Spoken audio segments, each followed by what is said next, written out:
So a running theme you'll notice throughout your career is the importance of having mentors and sponsors, well echoed by Ms. Stiller.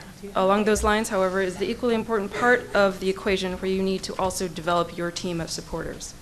To help initiate or further grow your network, we have planned 2 mentoring programs at ASNE Day 2014.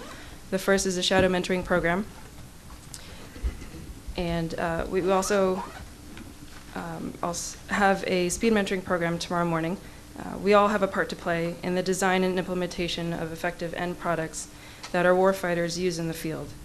These programs provide attendees the opportunity to interact and learn from people in different competency domains throughout the symposium, and we hope that you are able to participate. Additionally, you should have received a bingo board. We have a game going that will award 3 people on Thursday, today, as well as for tomorrow. The first 3 people to submit their bingo boards will have the option to choose a free 1-year ASNE membership, a free continuing education online course, or 1 complimentary ASNE Day 2015 registration.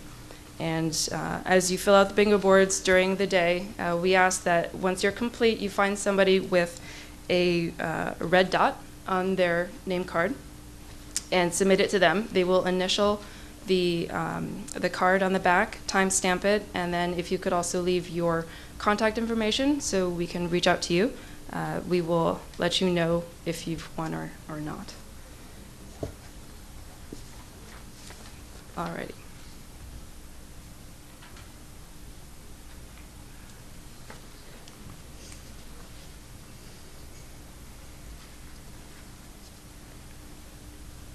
In the second portion of session 1, experts with over 15 years of work experience, mid-career professionals who have between 5 and 15 years of experience, and young professionals with less than 5 years of experience will share lessons learned on current and past barriers and challenges.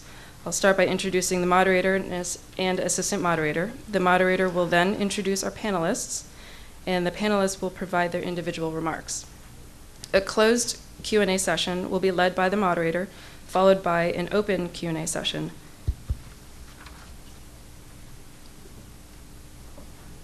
It's my privilege to introduce to you our moderator for part 2 of session 1, Ms. Elizabeth Ann Sandell. Ms. Sandell's engineering career started at Newport News Shipbuilding prior to joining the civilian government workforce. Quickly, Ms. Sandell made a habit of being the first to hold many positions. Ms. Sandell was the first woman department head at NSWC Carderock, the founding executive director for PEO IWS, was the first and only Deputy Assistant Secretary of the Navy for Integrated Warfare Systems, and is the first and current Executive Director for PEO LCS. The assistant moderator for this panel is Dr. Kimberly Drake. Dr. Drake is a computational scientist with NSWC Carderock Division's Naval Ship Systems Engineering Station in Philadelphia, otherwise known as NAVSES. She was formerly the chair of ASNE's Delaware Valley section and coordinates NAVSES's summer intern program. Please join me in welcoming our moderator, Ms. Ann Sandell.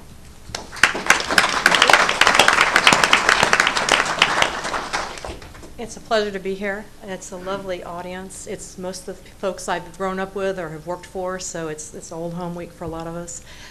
Quickly, I'll make a very frank, transparent remark. The last time I was on a panel of this nature, we had a moderator that was a great extrovert, and she liked to talk.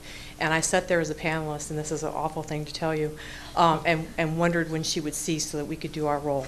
So that part, I will tell you, I will not spend a lot of time on it, but if we can go to the next slide.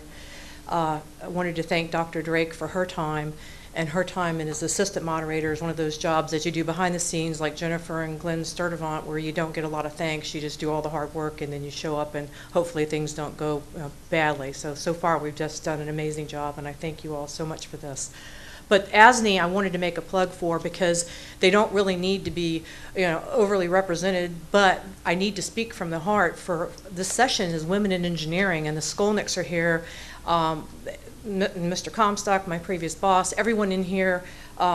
We've got folks that I haven't seen in years, but everyone encouraged me to come and be part of the ASNE family, to get out of my shell. I'm an introvert. I don't care to be out in large groups, but they said, Ann, you need these experiences. And whether the job was able to provide that for me or not, ASNE was. And so I did things with SWE and I did things with SNAME, but ASNE embraced me because, number one, they needed you. They wanted you being part of their organization. They needed you in leadership roles. They were just delighted that you had the energy and the conviction and the drive to be wanting to be part of their organization, and they gave you opportunity that you would never have gotten otherwise. So for instance, a lot of our panelists today, you'll see them walk you through. They have leadership roles in a lot of these professional organizations and societies. I mean, Dr. Drake from NAVCES, she's been a leadership and the chairman of her ASNE council up there. I mean, this is just amazing what they do to breed the leadership and give us the opportunities to test drive. We talked about this earlier, the permission to actually make a mistake and not have a loss of life or a loss of ship, but you can learn it in a leadership organization like this and commit to doing things better, take that back into the job, and then grow along with the organization and hopefully give back at some point. So all of us are here at different stages of our lives, but we're here to give back as well as to receive from you and to encourage you. So I just want to thank ASNE for this chance to do this first ever session in Women in Naval Engineering, because we are very excited about this, and hopefully this will become a track that they'll want to support. With that being said, we're going to go through some very quick introductions. Studying everyone's biography that wasn't already a friend of mine, I've gone to the ones that I'm most impressed with and asked them to mentor me, because there are people here at this table that are so credentialed, it is eye-watering, and I won't do them justice, but hopefully they'll bring out their experiences as they talk through this. But if you don't mind, I'll start with Diane Koslow to my right. And if you go to our next slide, we have the picture of the folks that we're going to be speaking with today. Diane is a leader in her own world, too. I mean, she's been in missile analysis and Standard Missile for years. In Corona, she's a Naval Surface Warfare Center leader. She came up the ranks from engineering to department head. She's now the deputy technical director. Those are incredibly stressful organizations for analysis and technical detail. You have to be credentialed. She's got the bachelor's, she's got the master's, but she also takes the time to mentor. She's in outreach in women in engineering as well as STEM, incredibly professional as well as just a good friend and a large organization person. She knows the inclusiveness of what ASNE brings and tries to share that with all of us. So we're delighted that Diane's here. And then our next friend today is somebody that I work with. And so we have the opportunity to talk with her today as far as her entering into the Naval Acquisition Development Program. She's an intern that has come into the Naval Sea Systems Command. She works in our International Fleet Support Organization. And so what we wanted to do with that perspective was to understand what does she see from her organizational skills and her outreach now. She works mostly with the Middle East, so she has organizational issues where the cultures are different than what we experience, but we have large partnerships with them, and she's walking through that today, and so we're very pleased she can be with us. Our next person is someone I'm also very intimidated by, because she went to the Merchant Marine Academy, and Lila has done something with her career coming into active duty from the Merchant Marine. She's sailed professionally. She's operated in crewed ships, and she came into the Military Sea Lift Command. She's also served active duty there. She's now in headquarters leading programs, and she's going to express her background as far as her organizational experience, her active duty service, her service academy experience, and then what she's willing to kind of show us in a mid-career perspective as she mentors others and also does outreach and asks for us to have the outreach from our communities in the Navy, because Military Sea Lift Command is such a partner with us. So we appreciate her being here today. And then my other friend, Ms. Paredes, Leslie has the opportunity also, she works with us in NAVC, the Naval Sea Systems Command. She's also in their International Fleet Support Organization within NAVC C-21. And her opportunities are also with cultures that we many times don't have the representation that we have here in this room. And so they are seeing new faces and new backgrounds. And so she goes through and builds bridges and overcomes obstacles every day from an engineering perspective as well as a program management perspective. So we're very excited her opportunities to bring this forward.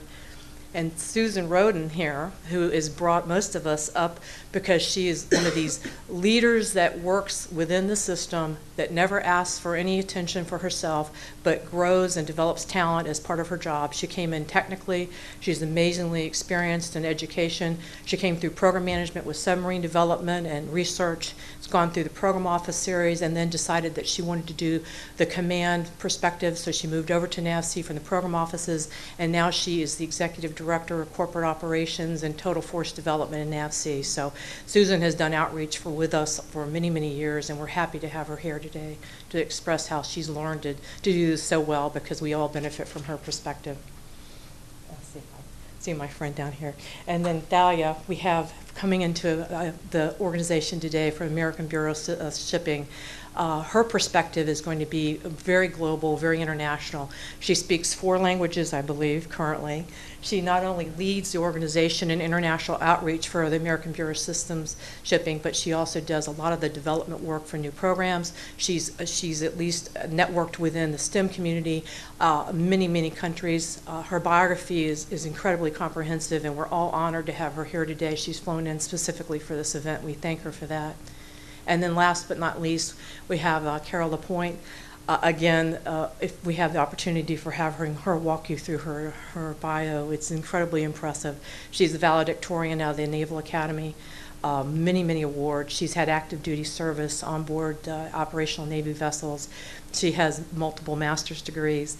She's a graduate of MIT. She then had her PhD with MIT in Woods Hole. She's been a founding partner of a nonprofit in Fiji. She has a minor in French, and she's currently been selected for the White House fellowship position. She's over in the office of the First Lady. So she's coming to us today from a different place in the government that we're very interested to hear about. So with that, we're going to move into each person's going to address questions and their background, but they're going to talk to you with some opening remarks. So we're going to start with Ms. Koslow with opening remarks. Thank you, Ann. As Ann said, my name is Diane Koslow, and I'm the Deputy Technical Director at NSWC Corona Division in Norco, California.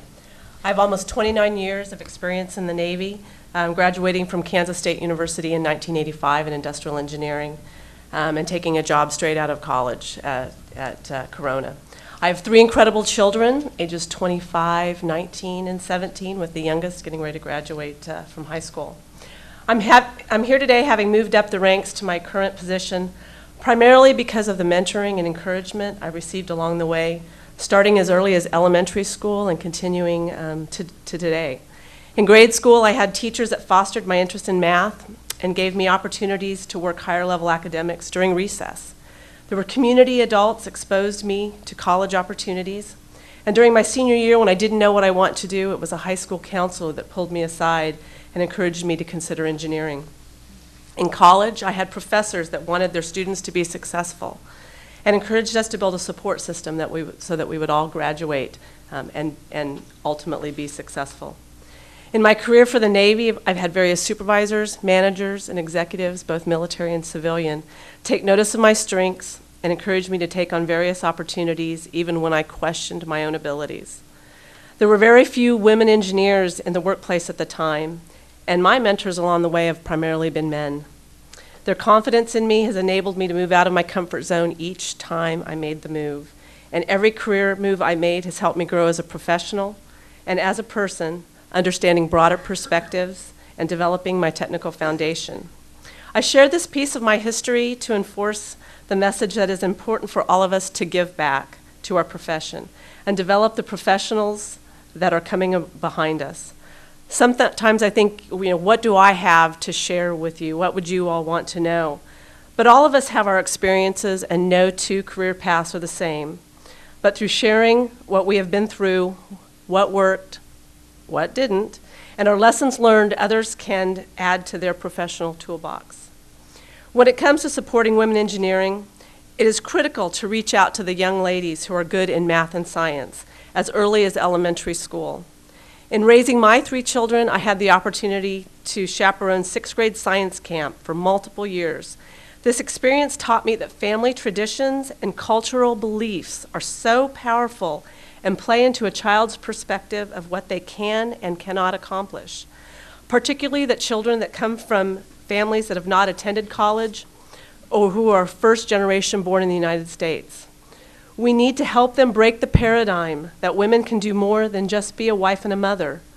Women can have it all now if that is what they want. The question should not be, why should someone go into engineering, but why not? A career foundation that starts with a BS in engineering opens up so many career options, whether a person stays in one of the many engineering fields, goes into teaching, or launches into the business realm.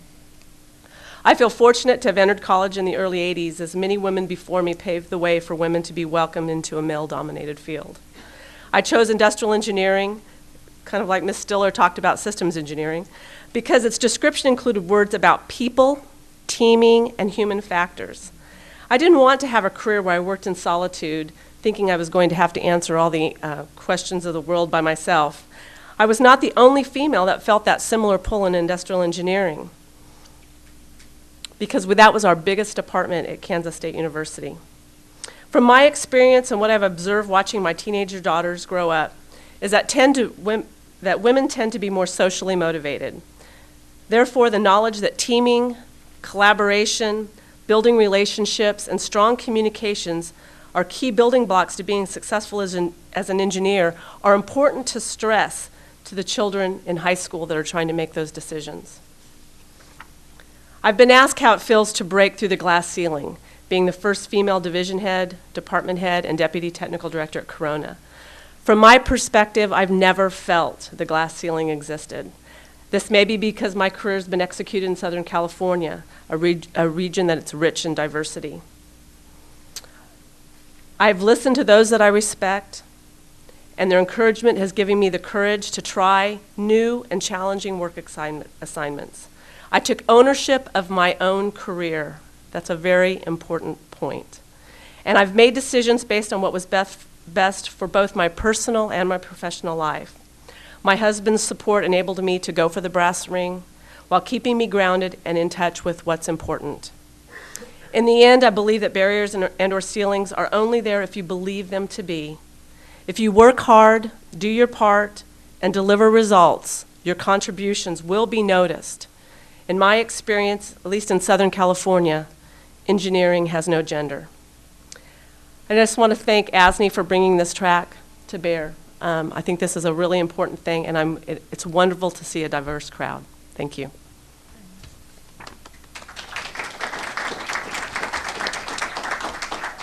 Allison? Okay. So my name's Allison Akerly. I've been with NAVSE since September, but previously I was working on the nuclear side in Pittsburgh for about a year and a half.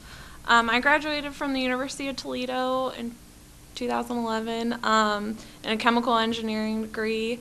University of Toledo is one of few schools in the United States with a mandatory co-op program. So during my time, I completed 4 semesters with different companies, 3 with Marathon Corporation, Petroleum, and then 1 with Micron Technologies in Virginia. And then I took my job in Pittsburgh when I graduated, and I'm sure, as most of the women up here have experienced, like in their younger days, they were pushed to math and science, or that's what they really enjoyed to do, and somebody along the way said, oh, you should try engineering. And that was the same for me. And so when I started my job in Pittsburgh, working for the Navy, I found it just so rewarding. As Allison had said earlier, you have to find what you find rewarding in your job. And I find the warfighter, it's just, I don't know, inspiring to me that, those are the people I'm working for, those sailors out there. So after a year and a half of that, I decided that I wanted to kind of switch sides of the fence and go from the contractor side to the government side. And I'm currently working in PMS 326 with NAVSE. I'm working on Saudi Arabia cases. So there's a cultural kind of difference, as Ann had mentioned.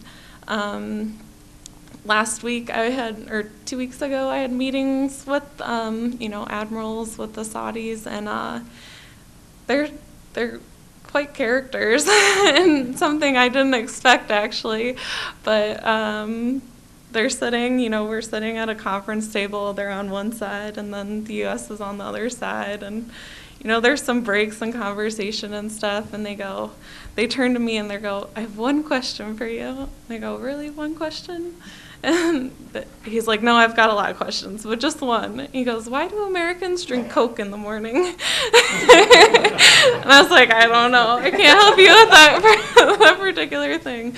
But they're really awesome, and they're like, oh, come to Saudi Arabia. And the guy that I work for, my mentor right now, Aaron Greenwood, he goes, you would be the second woman from NAFC to go over to Saudi Arabia. So it was quite a pleasure to have them invite me, and I think it is a cultural change that we're going through. And people go, oh, do they even shake like a woman's hand or anything? I'm like, they all shook my hand. So, there is a change, and it's something that I've certainly never been exposed to. I grew up in Ohio, and I've left the country like a couple times. So the exposure is different to me, and but I think it's great that women are moving up in the field, and foreign countries and diplomats and different things like that are seeing women exposed in these roles. And even, I'm 25 years old, so they're seeing younger generations getting involved early enough. And I think that's really important. In my career, I've moved from jobs. I've had a lot of jobs, even if they were short, and I think that I had to learn who I was as a person and where I felt I had a voice. And I think with NAVC right now, I have found that voice, and it's really great that I get the interaction with the foreign countries and with even field activities. I've been to Corona and different things like that. So I think it's really important as a young professional to find out who you really are in your job, and show confidence and show that you're willing to try different things. And I know the gentleman earlier was saying that that you have to, say that you want stuff, and I think that sometimes it's harder for a younger generation to really get there. So I think that's just really important, and you just have to find who you are. So that's my perspective.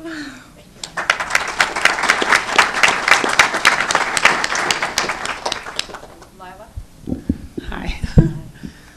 My name is Lila Linares. I work for Military Sealift Command. And I guess sort of a brief intro. I graduated the U.S. Merchant Marine Academy in 2006.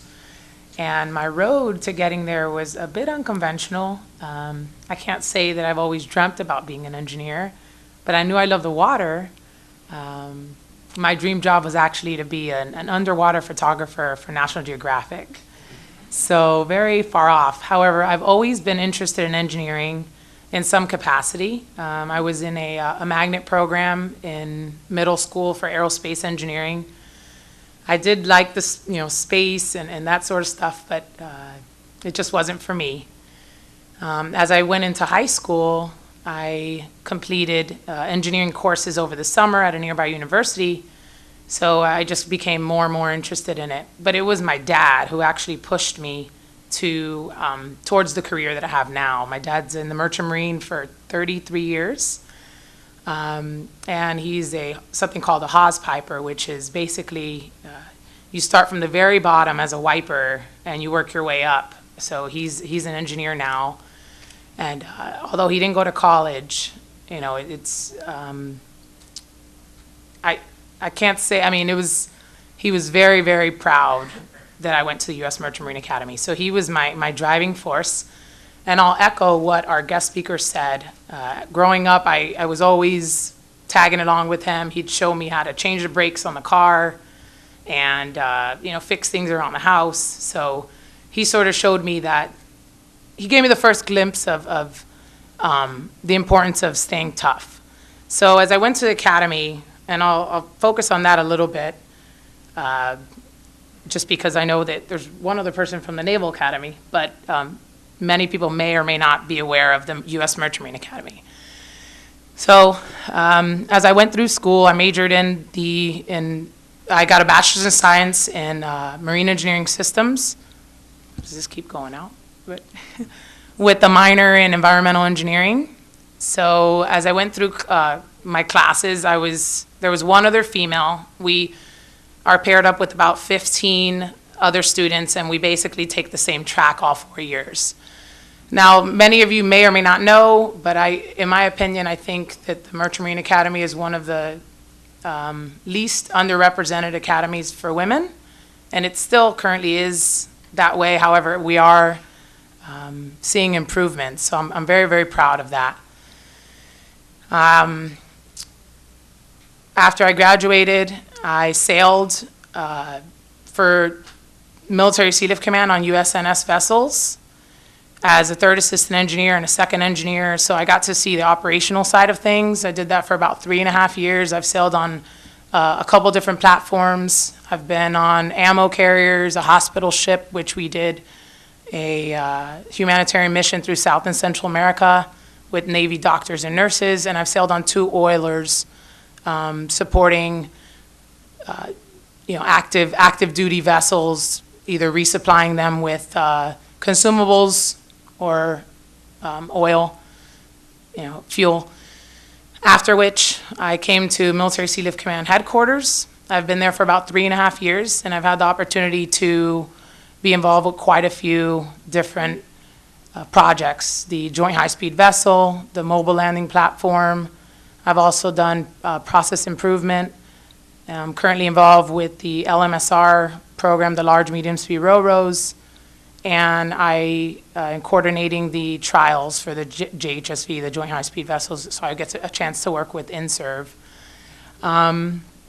which if you've ever worked with INSERV, you can learn a lot, but it can be difficult sometimes. So I guess just to touch up on the barriers and challenges that I've perhaps experienced in my short tenure in my career. I've only been out of school, I guess it'll be 8 years, but compared to some of the panelists here, that's really nothing. I'm very humbled to have even been invited to speak today, so thank you. But I guess when you go through an academy, you really just develop that thick skin sort of naturally. So I've had experience with developing that sort of tough exterior that you'd need to work in a predominantly male industry. So it's really just been, I haven't really felt glass ceilings, barriers, or anything like that. It's really just been kind of all natural. And I think having gone to academy really helped me because you learn that, as long as you stay humble, work hard, you have a positive attitude, that, opportunities sort of just come to you. And if you're not afraid to take on challenges, you're not afraid to take that job that no one wants, and just make sure you understand your strengths and weaknesses. And, if you get an opportunity, just make sure you do well at it. And if you make a mistake, just apologize. And keep going. I think that successes are not made by maybe finding the best job, the first time. You have to sort of hit these failure points and keep going. So you should learn from your failures. And, just keep going, learn, and move on. So.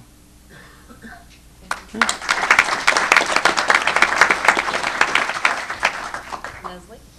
Hi, good morning. I'm Leslie Paredes. I graduated from Florida International University back in 2010, so not so long ago. I have a bachelor's in mechanical engineering, and I'm currently seeking a master's in engineering management from the George Washington University. So growing up, English is not my first language, my native language. So that was sort of a challenge from the beginning. I grew up in Miami, and I was in high school. I was in a engineering magnet program where I was doing, just like Lila here, dual enrollment at FIU in my university with some classes. And then I liked engineering. I enjoyed engineering. I was one of those kids that I would prefer staying back with my dad, breaking apart the bicycle, cleaning it, and putting it back together, rather than going along with the other, girls in the neighborhood and go play whatever girls play, but with dolls. But to me, doing that was more fulfilling, and I enjoyed it more because I learned how that system worked. And then in high school, in engineering magnet, not everyone has an interest in engineering. And so even with other of my friends, they wouldn't understand a problem. They wouldn't enjoy the experience. And I would look at them and I don't know what you're talking about, because I really enjoy it, and I really like it. I did math and I did science and I did a problem, and at the end it checked out. The facts check out, everything gets resolved at the end, and I really like that.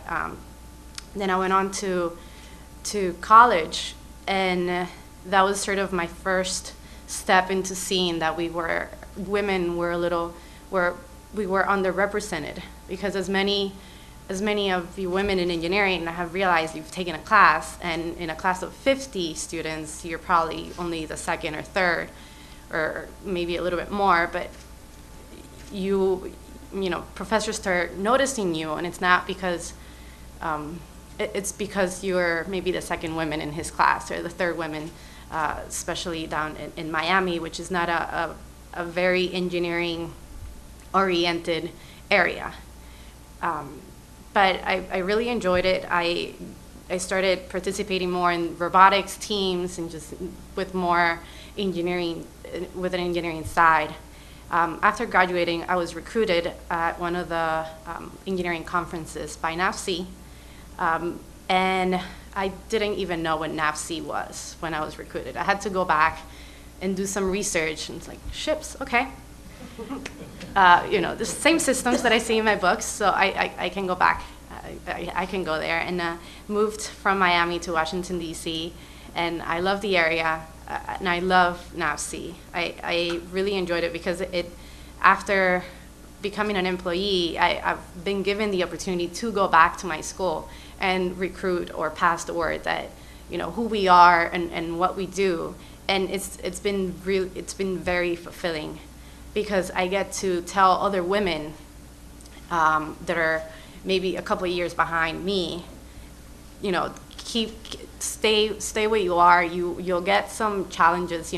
Some math problems will be a little bit difficult, and you might not get something, but continue on, and also join SNE or ASNE or other societies where you'll be surrounded by more women, or by people in your same shoes, maybe a couple years before, but they'll let you know that everything will get solved or everything will work out, and you will find what you like. So I'm a graduate from the Naval Acquisition Development Program, so I think rotational programs are a great tool to learning what you like and what you don't like. I've gotten the opportunity to do rotations from a new acquisition program to the early bird class destroyer, and doing post shakedown availabilities on the site at the shipyard, which is, you wear your hard hat, and you get to see the systems and touch them and understand how everything really works. I work with PMS 326, the International Fleet Support Program Office.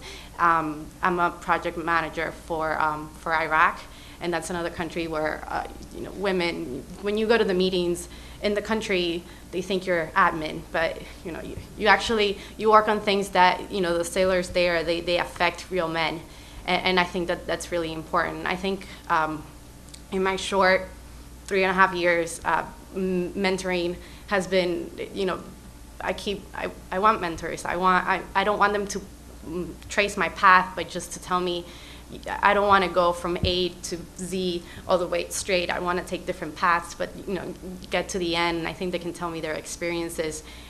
Also encourage new challenges, because they make your work very motivating and very in the end, it's just rewarding. You know, you get up in the morning and you want to go to work and you want to be there because you really enjoy it. So mentorship is, I think, really important. And I think that's it for me.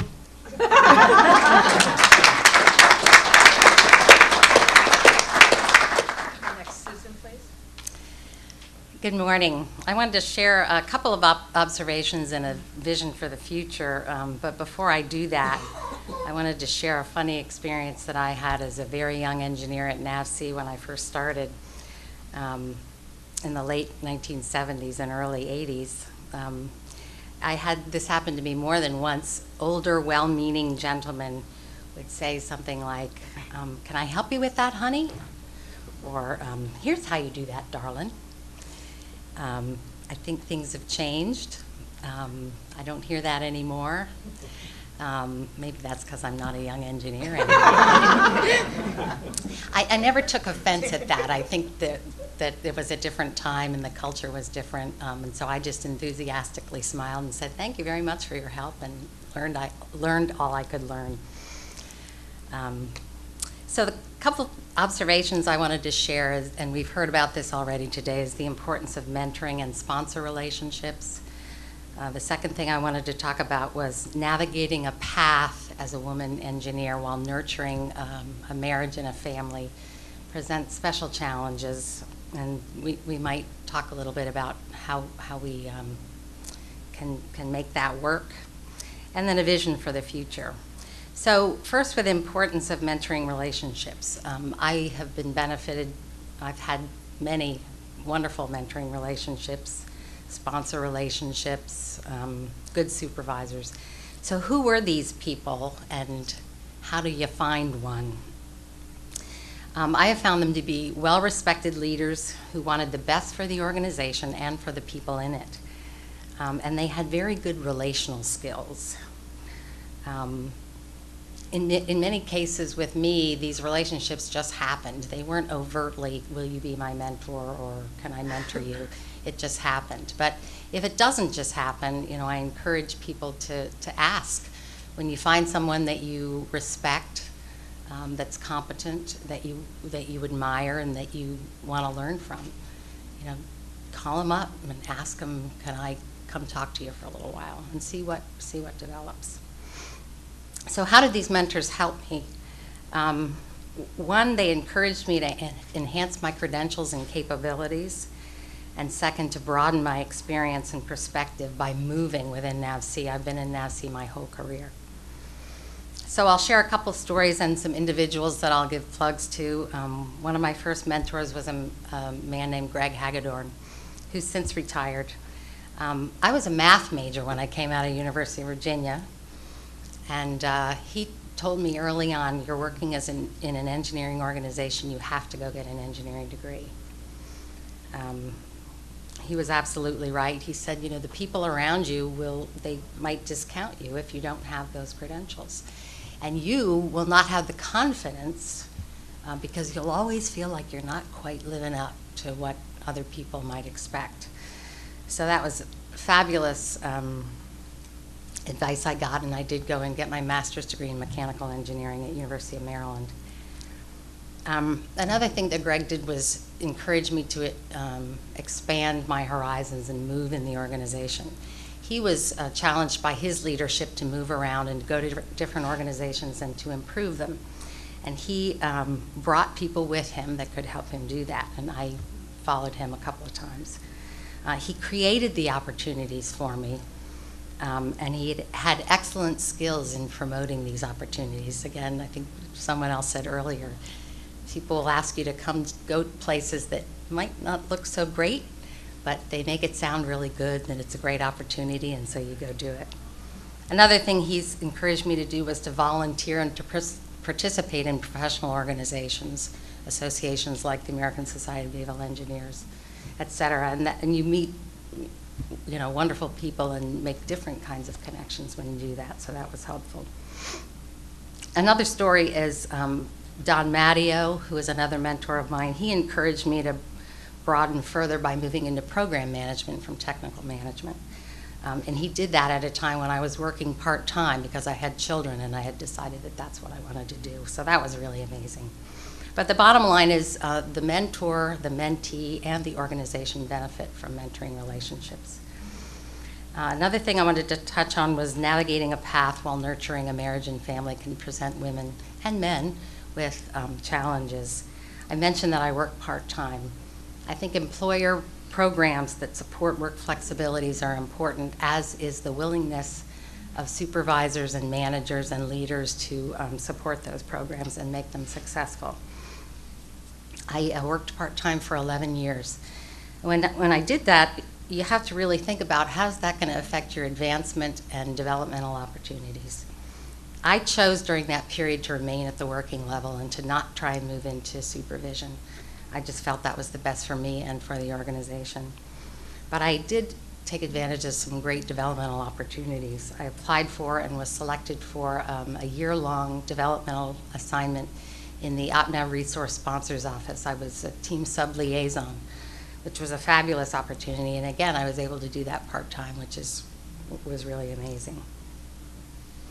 As far as a vision for the future, I think I see that we want to be a diverse workforce with talented individuals working as a team to provide great systems for our warfighters.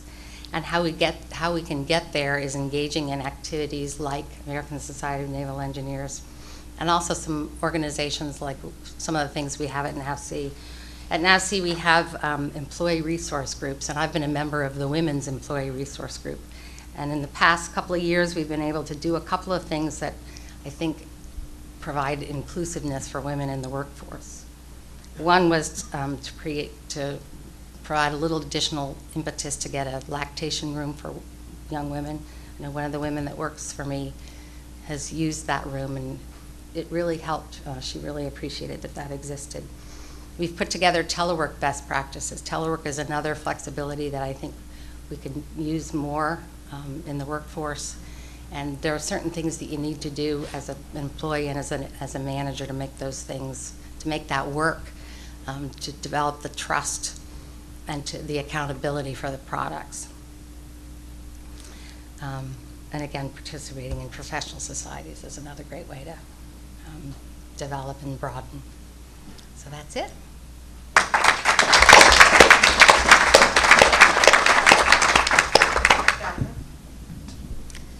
First of all, thank you very much for organizing this panel. I am thrilled for being a participant.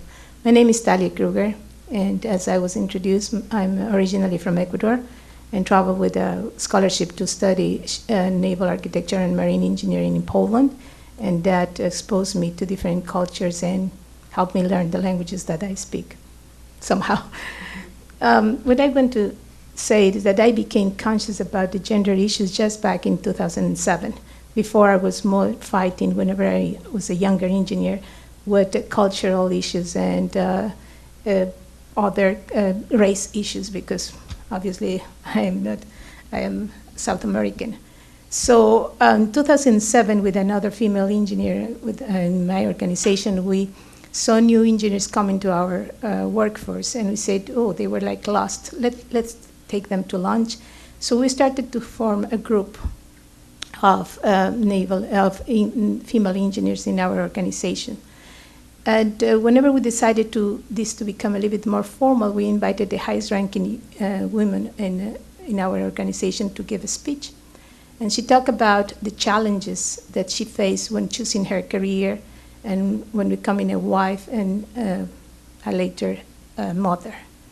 That was an eye-opener for me, and said me, oh, these people, these women have faced the same challenges I have faced. And make me realize that they need to investigate further on the issue. So I came across a couple of books and articles. One that keeping in my mind was Women and the Labyrinth of Leadership by Alice Eagle and Linda Carley. This article and book talks about the metaphor that we are using about glass ceiling. And what they convey us is to better look at this as a labyrinth. The labyrinth that to become a leader, we need to go through which is with the complexities, with the dead ends, or the detours that we have to take. And obviously this becomes the discriminations and misconceptions. In the article, they say that in corporate America, there are 40% of women in leadership positions, and then for 40%, there are 15% sits on the board of directors, just 6% are in the top positions, and just 2% are CEOs. They say also that that is a similar situation in the European Union and in elsewhere. I contest that. They're saying that is incorrect, because we need to take into consideration also third world countries like mine, where in order to, it means to become a leader means to have the right to choose and to be the masters of our own destiny. Women in those countries face discrimination, of course, and they are subject to subjugated, or they are stripped of the basic human rights. Being a global society, we need to take care of that and work also on that level. Now, going back to the basis, my first question is, what are the roles that we do in society? Are they socially determined, or are they biologically determined? So whenever I make myself this question, I say, first I'm a person, then I'm a woman or a man. And coming back from there, we tend to stereotype women or to stereotype our roles. And I certainly can confirm that my role has changed, and I hope that the role of my daughters also change in the future. So we have gone through the gender inequalities issues. We do have the opportunities issues, and we also have to take care of another issue, which is the leaky pipeline. That's how I read an article about it. And it is that assuming that women have gone through all the labyrinth and have gone through and break through, they get there, and then they leave. Why? It is because of precisely being faced to choose between becoming a mother or a wife or staying in the career focus. I have been fortunately enough to have an excellent support around me that helped me go through, do whatever I wanted to do, or fulfill my ambitions. So in order to change all these, I think that we need to work in 4 levels. They are the individual, that means each one of us, the family, the society, and the organizations, that means our careers. And in each one of these levels, we can make a lot.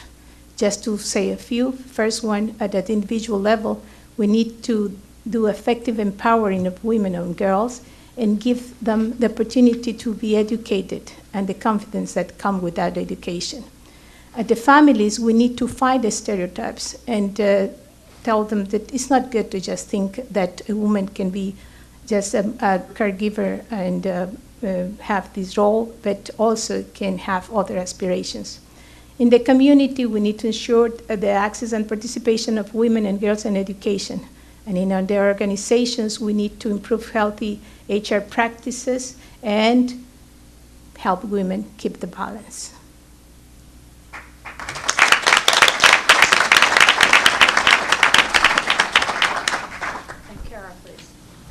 First of all, let me say thank you very much for everybody who organized this panel, and I'm incredibly honored to be here with all these amazing women. So just to set the context, first of all, for all of you, and then I can start to speak how gender has affected my career over the years. So a quick career overview. As Ms. Sandell had alluded to, I have had kind of an atypical career. So I graduated from the Naval Academy, did a quick stint doing research down at the Coastal Systems Station in Panama City, which is now NSWC Panama City. I took a broadening experience at Oxford for 2 years, which is how I ended up living on a beach in Fiji for 3 months, but it's another story. Then I spent 4 years as a surface warfare officer in the Navy. I did time on the USS Benfold, USS Higgins, before becoming an engineering duty officer. So the EDO community sent me to MIT, where I did the naval construction program. I got my naval engineer's degree. And then I stayed on to do the PhD program, which I actually did jointly with the Woods Hole Oceanographic Institution, which was amazing. I worked in their deep submergence lab and worked on underwater robotics for that. And then I made the choice to come to NAVC, which actually, for the EDOs in the room, they'll know that in and of itself is actually an unconventional career choice to do your first tour as an EDO at NAVC. And I worked in 05D. And then I switched over to be the deputy technical director of the LCS program. And now I'm actually at the White House doing a one-year White House fellowship where I work for the First Lady Michelle Obama. So that's kind of my career. And to set the context, but then as many of the women here have alluded to, it's not just our career that defines us. So each of us plays many roles, right? For me, I am a woman, I am a naval officer, I'm an engineer, I'm a leader. I am also a mother of 3 young children. I'm a military spouse, I'm a daughter, I'm a sister, I'm a role model, I'm a mentor. It's important to keep in mind throughout all these discussions that each of us is defined by much more than just our careers. So then, looking back at my Navy career, I entered the Navy just over 20 years ago. I went to the Naval Academy in July of 1993. And recently I was in an introspective mood and was thinking about that. And to my recollection, over 20 plus years, I can only remember 4 weeks out of more than 20 years where I had a woman in uniform anywhere in my chain of command, which I didn't realize that till recently. And that's a pretty staggering thing to think about. And that's really been one of the ways I think that gender has influenced my career the most, because I have not had many uniformed role models to look to follow. I've worked for some incredible civilian professional women, Robin White, who's in this room, Ann Sandell and PO LCS, the First Lady, incredible.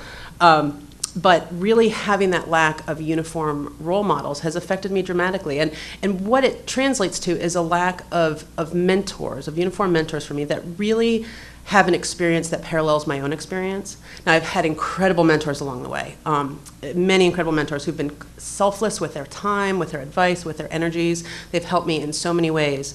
But each of them, their experience has only overlapped my own to a certain extent. Right? It only overlaps part of my experience. So this has really, I think, been a kind of fundamental way that gender has influenced my career. So I've spent a career trying to figure out how to achieve success within this context. And for me, it's really been figuring out how to listen to my mentors, both formal and informal. And I'll actually say that a lot of the people who I was supposedly mentoring, I've learned much more from than the people who were supposedly mentoring me. So I've listened to them very much, but then ultimately had to forge my own path and find my own way. And to do this, you really, I think, have to find an internal strength of conviction that personally drives you. Each of us has to do that. I spent a long time figuring out, for me, it was I'm driven to serve. It's a deep-seated drive to serve, a deep-seated feeling of responsibility to use my talents and skills, especially the unique combination of talents and skills that I have that other people might not have, to the fullest of my ability, and to really make a lasting positive impact on the world over the long term. So that's really, I figured out what drives me. So then you have to figure out how to kind of operationalize, right, a successful career. And for me, it was understanding my strengths, understanding my weaknesses, understanding my external constraints. And that's one area where I think for young women today, and frankly young men today as well, it's a lot different than earlier generations where there was kind of a more defined role that different partners played in a marriage and in a family. And then you have to remember what drives you and actively seek out the bigger picture. It's really easy to get head down in whatever you're doing at the moment and forget that there is a larger picture and that maybe you are contributing, but there might be another way that you can contribute with a broader impact. And then seek out opportunities to serve. And so the one other thing I'll say in terms of how gender has affected my career is I have had a pretty atypical career, and I've made some unconventional career choices along the way. And so there are always critics of every choice you make, and that's completely normal, especially when you make pretty unconventional choices. But the one way that I think gender has played into it in a little bit of a destructive way is at every step along the way, I've had people who've been critical of my career choices. And in a really subtle yet persistent way, there's a gender issue to it where people ask me if I'm serious, if I really am serious about my career. Because I'm a mother, I'm a woman, am I really serious about my career? And I find that's really destructive. And it's something that I know is not unique to me. A lot of other women I've talked to. And it's something that I think still persists today. And it's subtle.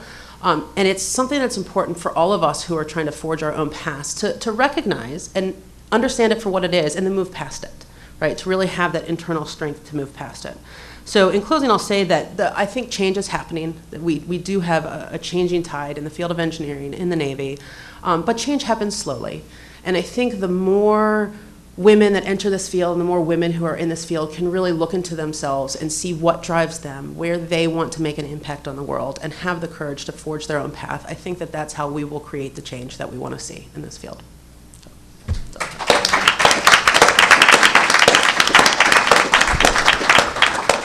I'm going to stand just because this side of the room can't see me from over here, even though it's comfortable sitting down. We have prepared questions from many of us that we thought were representative of some questions the audience may have. If we have time, we'll open up to audience questions, but we're going to go through prepared questions and then talk amongst this group, and then if we have time, we'll open up the floor. I'm going to allocate my first question, which was for me. I'm going to save that to last and see how we're doing on our timekeeping. So we're going to open with Diane Koslow, and the question I have for Diane is, what has motivated you to stay in this profession? And we heard you talk a little bit about that as you opened your remarks, but I think you have some more opportunity to give us a little bit more background. It really is that working for an activity in the Navy that allowed me to have that balance between personal and professional. I wanted it all. I wanted to be a wife. I wanted to be a mother, and I wanted to be a career woman, and that was very, very important to me. And I don't know if it was because of Southern California, if it was because of the Navy, but we had a guiding principle about personal and professional balance. And the point on that I want to make is that being balanced doesn't mean that work comes second. It always takes the back seat.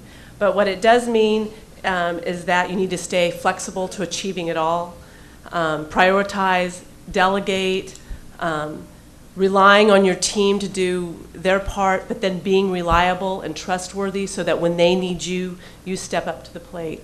And there's times when I chose to make choices that that stalled my career, and as Ms.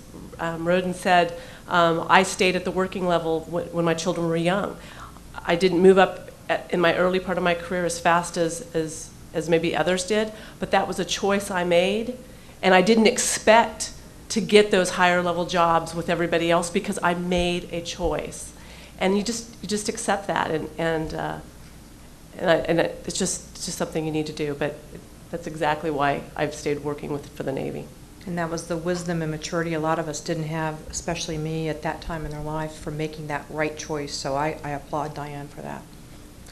All right, now we're going to have two people address the same question, but we're going to start with Susan. And who and what has helped you the most to advance in your career? And you touched a little bit on this opening remarks. Yeah, I already talked really about mentors. I think supervisors as well. I think 90% of a job is who your supervisor is. And I've been blessed by fabulous supervisors really my whole career. So I would say they have helped me to advance as well. Like Diane, I'll give my husband some credit too. Having support at home has been wonderful. So that's really who has helped me, what has helped me. I think working hard and having a good work ethic has helped me a lot. The interesting work that we do in creating these products to our warfighters is just, it's amazing, and it's kept me here my whole career. And really the good people that we work with, the fun work that we do, the teamwork that we do, and the good people that we do it with. Thank you. And Lila, same question for you, a little bit different perspective from your background. Sure. I guess if I had to think about who has helped me in my career, I'd have to say, number one, my family, in particular my dad, like I mentioned before. Going through the Merchant Marine Academy, I'd say my classmates, both male and female, we really just help each other, wash each other's hands, so to speak. And I'd agree with Ms. Rodin, that mentor-mentee relationship. I've had a number of mentors help me along the way. What has helped me in my profession? I'd have to say, living by the motto, work hard but stay humble. Mm-hmm. I think that your work should speak for itself. There's no need to boast or anything like that. I think that if you maintain a positive attitude and a willingness to learn, your strengths will shine, by themselves. And the other thing that has helped me is a willingness to take on challenges, perhaps take on that non-coveted job or position that maybe doesn't look as glorious or glamorous, and just dive right in and show that you can be flexible and you can work hard at it and maybe build it from the ground up. So, thank you. Allison, we'd like to ask, what compromises, if any, have you had to make to advance your career to this point? just touching on a lot of the topics everyone already has said, just, you know, you need the support of your family, and like I've moved for jobs, and whether they supported me or not, that's kind of what I decided, and I've, you know, it has been a compromise. Moving to DC was moving away from my parents and my where I have my foundation, and but they supported me. My dad goes, "You go, girl, go get him." So, I mean, and then right now my current job, it's a lot of traveling, and my husband goes, "When are you gonna be back?"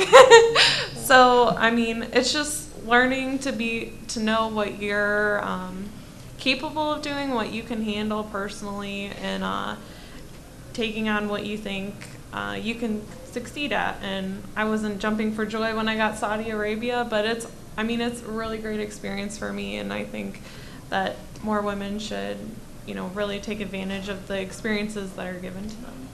Thank you. Leslie and Lila are going to share the next question, so I'll start with Leslie.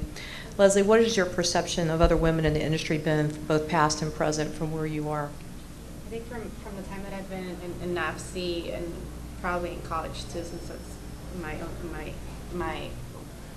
background, but it's a 50-50. It's a shared, you know, some women that have been in the industry longer, they're very happy to give you advice or to let you know how something is going to work, and just, you know, they're very adamant about, they want to be your mentor, and they want to be, they want to give you advice about something coming up in your career or something that's in the works. And then the other 50%, I would say, I see them, they see me as a threat maybe, or because I'm a young engineer and I'm coming in and you know, I want to take over your job. And that was in the intern program, doing my rotations whenever I got the chance to have and it wasn't a lot, but I had the chance to have a woman supervisor, my first, and to men supervisor as well, or to anybody. It's my first. I want to learn from you. I think you are very passionate about what you do, and I want to learn from you. And though sometimes you say that, they could feel that, you know, she'll come in a couple of years and just take my job, and that's not it at all. Seeing every career and seeing how what everyone has gone through can help you shape yourself, shape your own path, and see, well, I want to go that way, but I don't want to do that. I want to. So it's a shared 50-50 for me that I've seen in a couple of years. Lila? I'd have to say that my experience with women in the industry, or my perception rather, has been predominantly positive. Having sailed in the Merchant Marine, you know, on the deck plates, the crew can range from 20 to maybe 120 people.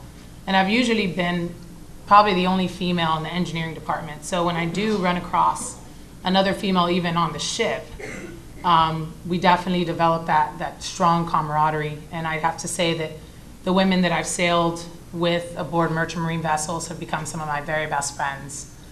Now, when I came over to the corporate side, or to MSC headquarters rather, I still haven't worked with too many women, but the ones that I have had the opportunity to work with, I'd say most of them were much older than me. You know, they probably came through the maritime industry in the 70s or the 80s, and I've developed a very deep appreciation for those women for paving the way. Even, you know, some of the speakers we had today, I just am in sheer awe how they really made it, you know, so far in that time, during that time, the 70s, the 80s, even the 90s, when it wasn't so easy for us, or it's not now, but it wasn't, you know, it was very, very tough. So I'd say just a deep admiration for the women that have paved the way, and thanks to everyone in the room here. Appreciate it. Thank you. Cara, we're going to let you back clean up here. So one of the first questions for you is, have you had opportunities to mentor women? You mentioned mentoring in general, but to help advance their careers, and what would you like to share? I have. So in the engineering duty officer community, a really interesting thing happened about 6 or 7 years ago. Is a number of young officers really were seeking out mentorship. So they actually formed a professional society called NEW, Network of ED Women. And the whole purpose of it was to find mentors and to engage the older women in our community, since we're 7%, I think, of the community, so we're few and far between. And about a year after that, I got involved with the Network of ED Women with NEW, and it's been an incredible opportunity both to find mentors and to be able to mentor young women. And to date, I have so many young women that come to me to ask, how do you do it? How do you have kids? How do you have a marriage that is successful? How do you have a career that's successful? And it's really been important to me, because of that lack of role models that I really had early on, to be a role model for others. And our second question for Kara is how she's been actively influencing the evolution of this process with women in engineering. And I think she's already touched on some of those. But yeah, I'll just say really quickly, in addition to the mentoring young engineers, it's really, as many people have talked about, it's the outreach, the K-12, especially student outreach. And I would encourage everybody here who's an engineer to get out, get in front of kids, even just go to your own kids' classes, go to relatives' classes, but especially at that elementary school level. I think it's really scary to get up in front of a 6-year-old or a 9-year-old, because they're going to ask you anything. I mean, you can talk to high schoolers and you kind of know what they're going to ask you, but it's terrifying to talk to a bunch of 9-year-olds and realize that you know far less than you think you know. So I think that's really been an important thing, but I've noticed a real reticence on the part of many engineers to do that. So I think that's one place that I have been actively pushing myself and other engineering duty officers to do, and I think that if everybody in this room can go out and do that, I'd appreciate that as well. good. Thank you. Now, Jennifer, do we have time for audience questions? If people don't mind eating. No. I think you is one. Well, we'll take one question or two, depending on how many hands, and then wrap up. So, anybody have anything extra they'd like to add or comment on? I would. Good. Just a comment. I would like to really congratulate this panel. My name is Jennifer Boykin. I'm Vice President of Engineering at Newport News and an 86 KP grad. So, Layla, it's great to see you. By the way, we graduated women 2 years ahead of any of the other academies. So That's true. That's true. I forgot to mention that. I just think you all have done a great job, really, of representing early career, mid-career, and seasoned veterans. And I appreciate your time and your willingness to do this. Things have changed, and it struck me this week. We just promoted in an engineering division of 3,500 a brand new structural engineering manager to manage a department of 200 structural engineers and designers working on the Ford class. So, I hadn't seen the young woman in a while. The director who hired her was bringing her around. He's been in the company for 45 years, and he brought her around and introduced her and said, well, I just want you to meet her before she goes out on maternity leave. And it struck me that when we were interviewing early on, if you were pregnant, you had to keep it a secret. Absolutely. So things have changed, and I just congratulate you all for a great job on the panel. Thank you. And one note about Ms. Boykin and her accomplishments, she probably doesn't remember some of us in the room, but those of us that have worked with aircraft carriers for years and years watched her career, and she would take on the program offices when we would come down from NASC and walk the floor with us and brief us and tell us what they were doing, and it was just amazing, and we knew then she was destined to be in a leadership role within that company. So it's awesome to see that that's finally happened, and they've recognized you. Thank you.